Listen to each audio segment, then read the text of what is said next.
রবিবার ভোট ঘোষণা হয়ে গিয়েছে আর নির্ঘণ্ট প্রকাশের পর আমরা দেখছি দফায় দফায় তালিকা প্রকাশ হচ্ছে।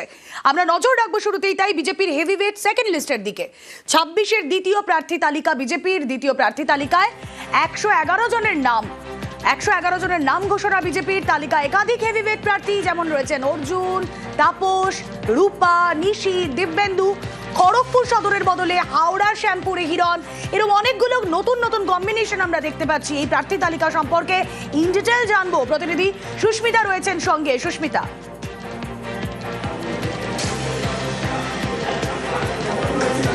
দেখো, যে নামগুলো তুমি বললে রুমেলা, সেই নামগুলো নিঃসন্দেহে হেভিওয়েট এবং নিশীথ প্রামাণিক তাকে মাথাভাঙা থেকে প্রার্থী করলো এবার বঙ্গ বিজেপি। তার পাশাপাশি অর্জুন সিং, যে অর্জুন সিং টিকিট পাবেন কোথা থেকে সে নিয়ে একটা জল্পনা ছিল, সেই অর্জুন সিংকে নোয়াপাড়া থেকে টিকিট দেওয়া হয়েছে। ব্যারাকপুর থেকে টিকিট পেলেন কৌস্তব বাগচি। তার পাশাপাশি মানিকতলা যেমন একদিকে হেভিওয়েট প্রার্থী, অন্যদিকে তেমন তৃণমূলের ক্ষেত্রেও সেটি জেতা আসন এবং তৃণমূলের প্রার্থী যিনি হয়েছেন এই মুহূর্তে তিনি জেতার বিষয়ে আত্মবিশ্বাসী।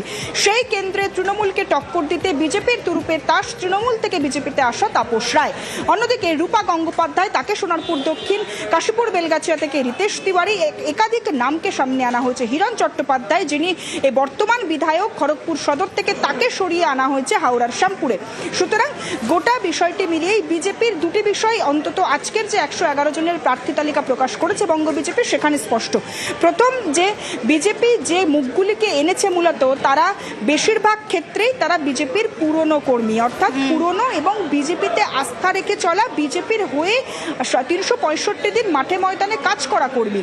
সেই সমস্ত পুরনো মুখদের যেমন মর্যাদা বা গুরুত্ব দিয়েছে বঙ্গ বিজেপি। তার পাশাপাশি উল্লেখযোগ্য নাম রিতেশ তিওয়ারি, একটাই কারণে, তার কারণ রিতেশ তিওয়ারি 2022 থেকে 2025 দীর্ঘ সময়, প্রায় 40 মাস তিনি দল থেকে সাময়িকভাবে বরখাস্ত ছিলেন দল বিরোধী মন্তব্য করার অভিযোগে, এবং তারপরে আজ থেকে 5 মাস আগে শ্রমিক ভট্টাচার্যের রাজ্য সভাপতিত্বে তিনি দলে আবারও প্রত্যাবর্তন হয়েছে তার, এবং তারপরে তার রাজনৈতিকভাবে বৃহৎ কামব্যাক। কাশীপুর বেলগাছিয়া কেন্দ্রে অতীন ঘোষের পাল্টা বিজেপির মুখ এবার রিতেশ তিওয়ারি, এবং রিতেশ তিওয়ারিকে যেমন সেখানে দাঁড় করানো হয়েছে, তার পাশাপাশি সোনারপুর দক্ষিণ, যে সোনারপুর দক্ষিণ কেন্দ্র অত্যন্ত উল্লেখযোগ্য কেন্দ্র, যে সোনারপুর দক্ষিণে এবার প্রার্থী করা হয়েছে বিজেপির প্রাক্তন রাজ্যসভার সাংসদ রূপা গঙ্গোপাধ্যায়কে, যাকে 2025-এর নির্বাচনের পর, 2024-এর নির্বাচনের পর থেকে মোটামুটিভাবে দলে সেই অর্থে অ্যাক্টিভ থাকতে দেখা যায়নি। 2025-এর লোকসভা নির্বাচনের আগেও তুমি যদি দেখো, সেই অর্থে দলীয় প্রত্যেকটি কর্মসূচি কিংবা নিজের এলাকায় কাজকর্ম থেকে তিনি বেশ কিছুটা দূরে সরে গিয়েছিলেন। দল থেকে কোণঠাসা হয়েছিলেন ঠিকই, কিন্তু বিজেপি বিরোধী মন্তব্য করতে তাকে বিশেষ দেখা যায়নি। সুতরাং নতুনে আস্থা, পুরনোতেই গুরুত্ব, সেই একটা রেশিও বা এখানেই রাজনৈতিক স্ট্র্যাটেজি কোথাও গিয়ে কাজ করছে বলেই মনে করা হচ্ছে। সুস্মিতা, তুমি আমাদের সঙ্গে থাকো। যারা টিকিট পেলেন এই 111 জন প্রার্থী তালিকায় লড়ছেন যারা, যেমন ধরুন আমি যদি রিতেশ তিওয়ারির কথা বলি, তাহলে তার বক্তব্য শুনবো আরো কয়েকজনের বক্তব্য। আমার যত বয়স এতদিন ধরে ওই এলাকার মানুষ চেনে। মাননীয় অতীন ঘোষ বিগত 5 বছর ধরে ওইখানে বিধায়ক ছিলেন, তিনি কলকাতার ডেপুটি মেয়র। তিনি যা যা প্রতিশ্রুতি দিয়েছেন এলাকার মানুষ জানে, তিনি কতটা করতে পেরেছেন, তিনি কোনটা করতে পারেননি। হিসেব নিকেশ করার কাজ এলাকাবাসী করবেন, তার ভিত্তিতে আমি নিশ্চিত আমি এলাকাবাসীদের আশীর্বাদ পাবো, এবং যাতে আগামী দিনে কাশীপুর বেলগাছিয়ার প্রতিনিধিত্ব আমি বিধানসভায় করি, আমার দৃঢ় বিশ্বাস যে মানুষ আমাকে আশীর্বাদ করবেন। তৃণমূল কংগ্রেসের লড়াই মহামাটি মানুষের সঙ্গে লড়াই। তৃণমূল কংগ্রেসের লড়াই প্রত্যেকটি সাধারণ মানুষের সঙ্গে লড়াই, যাদের মেধা প্রতারিত হয়েছে, যাদের জীবন যৌবন লুট হয়ে গেছে, যাদের কারণে পশ্চিমবঙ্গে শিল্পায়ন হয়নি, কর্মসংস্থানের সুযোগ বৃদ্ধি হয়নি, যারা প্রকৃতির বিরুদ্ধে যুদ্ধ ঘোষণা করে ইকোলজিক্যাল ব্যালেন্সকে পর্যন্ত ধ্বংস করে দিয়েছে, তো তাদের বিরুদ্ধে লড়াই। দেখুন, এই গোটা তালিকায় বিজেপি একটা ব্যালেন্স রাখার চেষ্টা করেছে, নতুন এবং পুরনো, যে কথা আমাদের সহকর্মী বলছিলেন। পুরুলিয়ার জয়পুরে বিজেপির কুর্মী কৌশল, কুর্মী নেতা অজিত মাহাতোর ছেলেকে সমর্থন। বিজেপির তালিকায় জয়পুরে বিশ্বজিৎ মাহাতো, কুর্মী মন পেতেই অজিত মাহাতোর ছেলেকে সমর্থন। বিজেপির দ্বিতীয় তালিকা প্রকাশের পর জল্পনা, কথা বলবো। ইন্দ্রজিৎ প্রতিনিধি রয়েছেন সঙ্গে। ইন্দ্রজিৎ,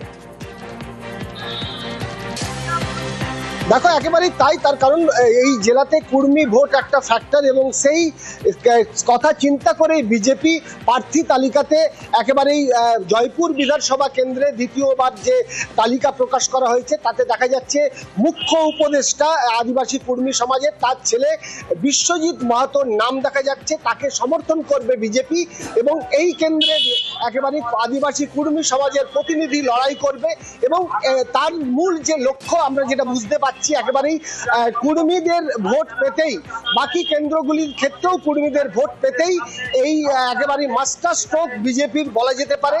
তার কারণ এই জয়পুর কেন্দ্রে যদিও তাদের বিধায়ক ছিল এবং সেই বিধায়ককে বাদ দিয়ে একেবারে নতুন মুখ এবং আদিবাসী কুর্মী সমাজের মুখ্য উপদেষ্টার ছেলে, সেও আদিবাসী কুর্মী সমাজের এক কর্মী, তার নাম দেখা যাচ্ছে বিশ্বজিৎ মাহাতো এবং এই বিশ্বজিৎ মাহাতোই জয়পুর বিধানসভা থেকে লড়াই করবে এবং বিজেপির সমর্থিত প্রার্থী। এবং যেটা তোমাকে প্রথমেই বললাম যে জেলার যে 9টি বিধানসভা, সেই 9টি বিধানসভার কথা চিন্তা করেই কিন্তু কুর্মীদের মন পেতেই এই বিশ্বজিৎ মাহাতোকে প্রার্থী করা হয়েছে বলে মনে করছে রাজনৈতিক না। মহল। কুর্মীর মন যদি পেতেই হয় তাহলে ডিরেক্টলি কেন প্রার্থী করা হলো না? কেন সমর্থন শুধু, সমর্থিত প্রার্থী শুধু?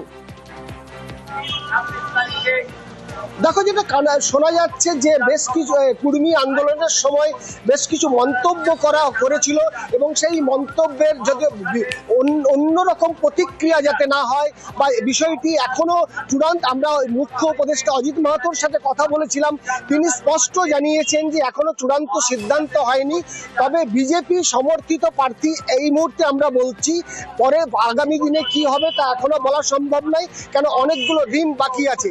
তবে বিজেপি সমর্থিত প্রার্থী হলেও বিজেপির লক্ষ্য একটাই, যে জেলার যে কুর্মী ফ্যাক্টর, সেই কুর্মী একেবারেই মাহাতো ভোটকে পেতেই, তাদের মন পেতেই একেবারেই মুখ্য উপদেষ্টা কুর্মী আন্দোলনের অজিত মাহাতোর ছেলেকে প্রার্থী করেছে বিশ্বজিৎ মাহাতোকে এই জয়পুর বিধানসভা কেন্দ্রে। ওকে।